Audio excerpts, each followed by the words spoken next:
Hello दोस्तों, इस video में समझेंगे WIPO विपो विश्व बौद्धिक संपदा संगठन क्या है।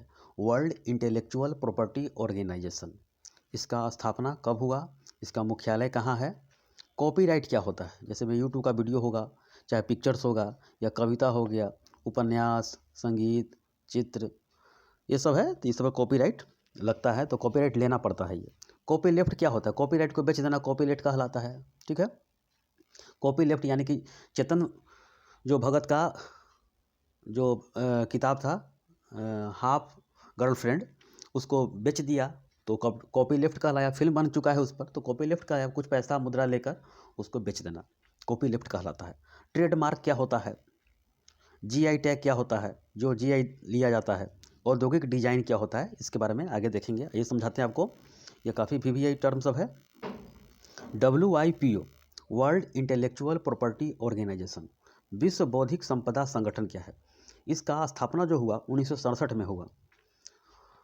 दुनिया के देश में सबको एकत्रित करके, सबको समूह बनाकर इसका मीटिंग करवाया गया कि जो व्यक्ति अपनी बुद्धि से कुछ भी सृजन करता है, उसके जो सृजन किए गए सामान को, चाहे यूनिक चीज़ को संरक्षित करने के लिए हम लोग एक टीम बनाते हैं और दुनिया के देश इसमें भागीदारी हासिल करके अपना मेंबर बन जाएंगे और उसका लीगल अधिकार हो जाएगा। कोई इसका मतलब बुद्धि का सृजन कोई इसे छीन नहीं सकता है, कोई कॉपी नहीं मार सकता है। ठीक है, इसी के लिए यह बनाया गया। इसका स्थापना 1967 में किया गया। इसका मुख्यालय जिनेवा स्विट्जरलैंड में है। ये भारत भी इसका मेंबर बन गया। तो सबको बोला गया कि आप अपने अपने देश में लागू करवाइए। तो भारत भी 1970 में यह 7 एक्ट लेकर आया, जिसमें 5 कुछ महत्वपूर्ण है, आपको बताएंगे आगे। तो भारत भी इसका मेंबर बन गया ये, और भारत 1970 में बन गया। इसमें पेटेंट आया, डिजाइन आया, बहुत सारा चीज़ है, लोगो हो गया। तो उद्देश्य क्या है कि विश्व में कोई अपनी बुद्धि से सृजित कर रहा है कुछ भी, उसके संरक्षण के लिए यह संस्था कार्य करती है। ये तो समझ गए। अर्थात यह कानूनी अधिकार है, इसे कोई कॉपी न करे। कॉपी करेगा मारेगा करोड़ों का टैक्स, करोड़ों का चालान मारेगा। टैक्स तो लीगल होता है, लेकिन डुप्लीकेट कोई चीज़ बना दिया उसी के सेम टू सेम, तो वह करोड़ों में जाता है, ये चालान मारता है ये। तो सबका अपना अपना यूनिक चीज़ होता है, अपना अपना चिन्ह होता है, साइन होता है, वीडियो होता है, पिक्चर होता है। तो उसका जैसे फेसबुक का है, कोई कॉपी नहीं मार सकता है। जैसे में व्हाट्सअप का, इंस्टाग्राम का कोई कॉपी नहीं मारेगा, किसी एप्लीकेशन का कोई दूसरा कोई नहीं मारेगा। तो कॉपीराइट जो लिया जाता है 50 साल के लिए कॉपीराइट लिया जाता है। जैसे में गाना लिखने वाला, फिल्म है, बुक है, 50 साल के लिए। और ट्रेडमार्क जो होता है ये लाइफ टाइम के लिए होता है, बट उसको रिन्यू पर 10 साल और उसको आगे बढ़ जाता है। ये तो ट्रेडमार्क एग्जाम रहता है, लाइफ टाइम के लिए होता है। कॉपीराइट 50 साल के लिए होता है, और पेटेंट होता है 20 साल के लिए होता है। समझ गया। ट्रेडमार्क में जैसे व्यापारिक चिन्ह है, तो सबका अपना अपना जो चिन्ह होगा प्रयोग होगा। ग्राफिक्स हो गया, समझे। इसका जो प्रतीक चिन्ह होता है, संख्या हो गया, मुहावरा हो गया, ध्वनि चिन्ह हो गया, ये सब का अपना अपना यूनिक चीज़ होता है। ये समझ गए। भारत 7 एक्ट लेकर आया, जिसमें 1970 में लागू किया गया। देखिए, बौद्धिक संपदा अधिकार कानूनी अधिकार है, जिसमें कला, साहित्यिक, वैज्ञानिक, औद्योगिक के क्षेत्र में नवाचार, नया नया खोज के लिए यह संरक्षित करता है आपको। उदाहरण के लिए, कोई व्यक्ति अपनी बुद्धि से न्यू रचना, आविष्कार, साइन, वाणिज्यिक प्रयोग इत्यादि करता है, उस पर कोई कॉपी ना मारे। इसके अंतर्गत नए अधिकार में पेटेंट, GI, डिजाइन, ट्रेडमार्क है। कॉपीराइट एवं इससे संबंधित साहित्यिक और रचनात्मक प्रयोग है। रचनात्मक जैसे में संगीत, मूर्ति, पिक्चर्स, फिल्म, नाटक, कविता, उपन्यास इत्यादि पर यह लगता है और कोई दूसरा व्यक्ति यूज ना कर पाए। यूनिक चीज़ है, अपना बुद्धि से, अपना ब्रेन से, अपना माइंड से वो चीज़ खोजा है। जैसे म्यूजिक बनाने के लिए कितना गाना में, एक गाने में बहुत दिन लग जाते हैं। जैसे में एक एक टोन बनाना पड़ता है, एक एक वर्ड बनाना पड़ता है, अलंकार सब कुछ देखा जाता है, अक्षर देखा जाता है, उपसर्ग प्रत्यय सब देखा जाता है, तब जाके कोई गाना बनता है। और कोई फट से कॉपी मार दिया तो कितना खराब लगेगा, समझ गए। और पकड़े जाने पर करोड़ों का चालान लग जाएगा उस पर। अब आगे देखिए, पेटेंट जो नया कुछ भी यूनिक चीज़ों का निर्माण या खोज किया, वो पेटेंट अपना करवा लेता है। एक बार पेटेंट मिलने पर 20 वर्ष की वैलिडिटी, यानी कि उसकी संपत्ति जो कॉपी करेगा कॉपी नहीं मार सकता है। ये पेटेंट करवाना पड़ता है, 20 साल के लिए हो गया, निश्चिंत है। उसके बाद पेटेंट यह खत्म हो जाता है। जैसे में एक बार पाकिस्तान नीम पर, जो भारत में नीम होता है, नीम पर चला गया पेटेंट कराने। उसको पता नहीं था कि अब कि नीम भारत का अथर्ववेद में पूरी तरह वर्णन है। तो भारत पहुंच गया अपना दस्तावेज लेकर, अथर्ववेद का किताब लेकर कि देख भैया हमारे पास अथर्ववेद है, इसमें सारा का सारा पुराना कहानी, जिसमें दुनिया नहीं था तो हम लोग अथर्ववेद का आविष्कार यहाँ पर हो गया था, खोज लिखा गया था, ये समझ गए। उसी समय हुआ तो उसका तो 1947 में ये अलग हो गया। इसके पास क्या रहेगा, भारत के पास चरक संहिता है, 2000 साल पुराना है ये। योग भारत की संस्कृति है, सब के सब वर्णन है ये, तो कौन पेटेंट थोड़ी मिल जाएगा। तो पेटेंट मिलने पर क्या होता है कि जैसे में कोई चीज़ का वो यूज हो रहा है किसी सामान में, जैसे चावल का पेटेंट मिल जाएगा, यूनिक चावल है, तो कहीं भी बन रहा है किसी देश में जा रहा है तो उसको पेटेंट का पैसा मिल जाता है, वो इतना % हमको देना है। जैसे मैं कोई नीमे पाकिस्तान अगर ले लेता नीम, तो जिसमें दावरलाल दंत मंजन में चाहे और भी चीज़ में नीम का प्रयोग होता है, तो उसको पैसा मिलेगा कंपनी की तरफ से कि हमारा चीज़ प्रयोग हुआ है, पेटेंट लिए हैं हम। तो ये होता है, बड़ी खोजबीन करके पेटेंट लीजिएगा, आपके घर में ऑफिसर लोग आएंगे, सर्चिंग करने आएंगे, क्या खोजा है ये, ऐसे होता है ये। 1970 में ये लागू किया गया था, पेटेंट चालू हुआ था, 1972 में लागू किया गया था, और 2005 में दवाओं पर भी लागू कर दिया गया था। क्योंकि उस समय 2005 से पहले इतना कॉपी मारा दवा पर, इतना मारा कि दुनिया के देश हैरान हो गया कि अरे यार भारत बहुत कॉपी मार देता है, जेनेरिक दवा चला देता है। अभी भी दुकान में जाइएगा, यूनिक दुकान सब में, बहुत सारा दुकान में जो चोरी छुपे कम से कम बहुत दवा रखता है वो, जो आप खुशी से जाते हैं 200 का दवा है, आप 170 दे देते हैं, 180 दे देते हैं, समझिए उसका दाम है 10 रुपये मात्र। वह ओरिजिनल चीज़ का कॉपी मारा है वो।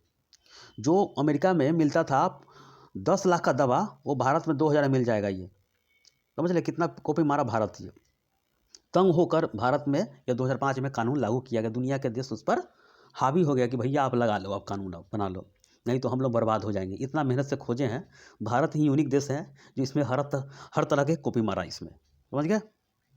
देखिए, हाँ देखिए, पेटेंट में क्या होता है कि कोई व्यक्ति है, कोई यूनिवर्सिटी में कोई चीज़ खोज तो लिया, फार्मूला भी खोज लिया, बना भी लिया, लेकिन बनाने का जुगाड़ ही नहीं है, कारखाना कहाँ मिलेगा।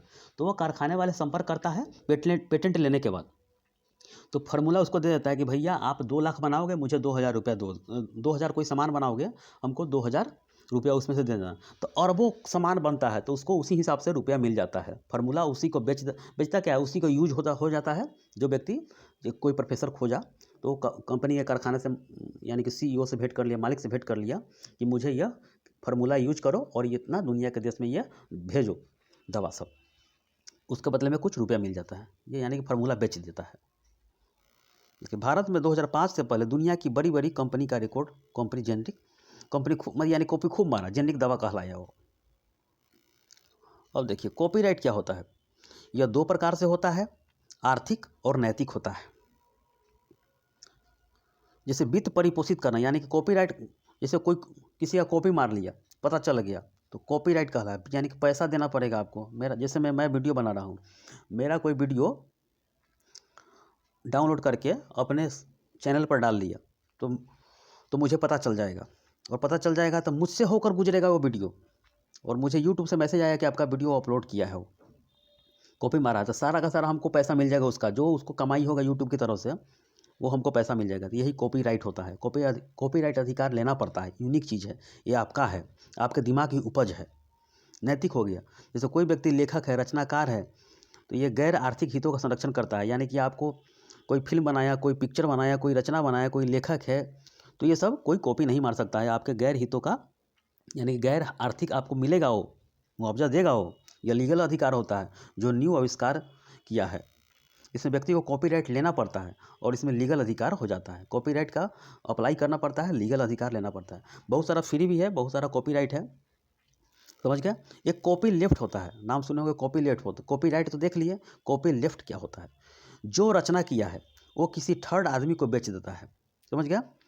चेतन भगत का है हाफ गर्लफ्रेंड, पुस्तक वो बनी है, तो उसको बेच दिया किसी डायरेक्टर से, फिल्म बन गया, तो अर्जुन कपूर उस फिल्म का हीरो है, उसको बेच दिया, तो ये कॉपीराइट नहीं रहा, पैसा कुछ मुआवजा लेकर वो चीज़, अपना यूनिक चीज़ बेच दिया, ये समझ गए, तो कॉपी लेफ्ट कहलाता है ये।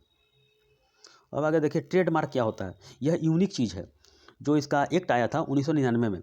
इसमें कोई उद्योग का चिन्ह होता है, दूसरा कोई प्रयोग नहीं करेगा। अगर प्रयोग करते हुए पकड़ा गया, करोड़ों का चालान मारेगा, इसमें कोई शक नहीं। इसमें दूसरे चिन्ह से अलग करता है, यानी कि आपका अलग है, मेरा अलग है, उसका अलग है, सब तरह का अलग अलग चिन्ह होता है, प्रयोग होता है, सबकी पहचान अलग अलग होती है। जैसे मैं आपको बताऊंगा आगे, हॉल मार्क का यूज अलग होता है, रजत मार्क का अलग अलग होता है।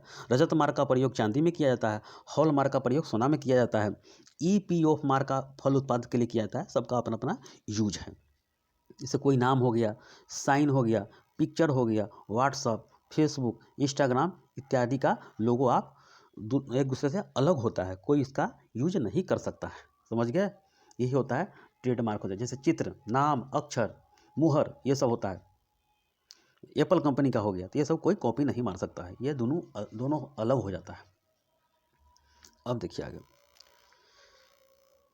जीआई जो भौगोलिक संकेत एक्ट 1999 में आया था ना। देखते हैं जीआई टैग है। तो फर्स्ट में क्या है कि 2004 में दार्जिलिंग चाय को दिया गया मूल स्थान से संबंधित, यानी कि किसी विशेष क्षेत्र में वह चीज़ उपजता है, उसको जीआई टैग के लिए वो अप्लाई कर देता है। तो जीआई टैग मिलने के बाद उसको लीगल अधिकार हो जाता है कि मुझे जीआई टैग मिल गया है और पूरे भारत में हर जगह जहाँ जहाँ वो बिकेगा उसको, तो वो हर जगह नेट पर रहेगा इसका कि ये फलना जगह का जीआई टैग है, ये अच्छा चीज़ है, चलो खरीद लेते हैं। तो जैसे में दार्जिलिंग है, आपको असम का एरिया में, यानी कि कोलकाता का ये ज़िला है, ये सिक्किम के जस्ट बगल में है, ये चिकन नेक के बगल में ये दार्जिलिंग है। तो वहाँ के चाय को दिया गया 2004 में पहली बार ये। तो मूल स्थान से संबंधित है, वास्तविक क्षेत्र। जैसे बिहार का मखान काफ़ी नामी है, दुनिया के देश में ये नामी है, ये दुनिया में ये नामी है मखान। दरभंगा, समस्तीपुर, मधुबनी, कटिहार, कोसी क्षेत्र में ये सब बहुत होता है, पानी में होता है ये। बासमती चावल होता है, यूनिक चीज़ है, इसको लीगल अधिकार है बासमती चावल को। जैसे बिहार का कतरनी चावल है, जर्दालू आम है, मघी पान है, इस सबको जीआई टैग मिल गया है ये सब। तो एक्ट बना 1999 में और इसको यूनिक चीज़ है, समझे? इसको कोई कॉपी नहीं मार सकता है ये। औद्योगिक डिजाइन एक्ट 2000 ईस्वी में आया था और इसका चिन्ह है, डॉट है, डिजाइन है, लोगो है, कोई कॉपी नहीं मारेगा। जैसे इलेक्ट्रॉनिक सामान में घड़ी, आभूषण, ये सब पर इसका यूनिक चीज़ होता है। समझ गए? तो बस यही आपसे एग्जाम में क्वेश्चन बनेगा कि WIPO यानी कि विश्व बौद्धिक संपदा संगठन किसके हितों का संरक्षण करता है। जैसे पेटेंट रहेगा, ये सब रहेगा, तो सबका संरक्षण ये सब करता है, कॉपी कोई दूसरा ना मार ले, क्योंकि खुद के बुद्धि से सृजन होता है अपना। देखिए, किसी का नोट्स कोई काम नहीं आएगा जब तक आप खुद से लिखेंगे नहीं, तब तक आपको कोई काम नहीं आएगा। सिर्फ पढ़ लेंगे, देख लेंगे, सुन लेंगे नहीं, अपना बुद्धि अप्लाई करके ही लिखिए। जैसे मैं वीडियो बनाता हूँ, आप सुनकर कोई बात लिखिए, देखिए आपको कितना नॉलेज होता है ये। और नोट्स पढ़ने से कोई फ़ायदा नहीं है किसी का। समझ गए? तो यही होता है। तो आपका ये चैप्टर खत्म हो गया। इसके बाद देखेंगे और भी चीज़ सब है, बहुत सारा इंटरनेशनल रिलेशन सब है, व्यापारिक चिन्ह है, इसके बारे में भी देखेंगे। तो ठीक है, इस वीडियो में इतना ही। धन्यवाद।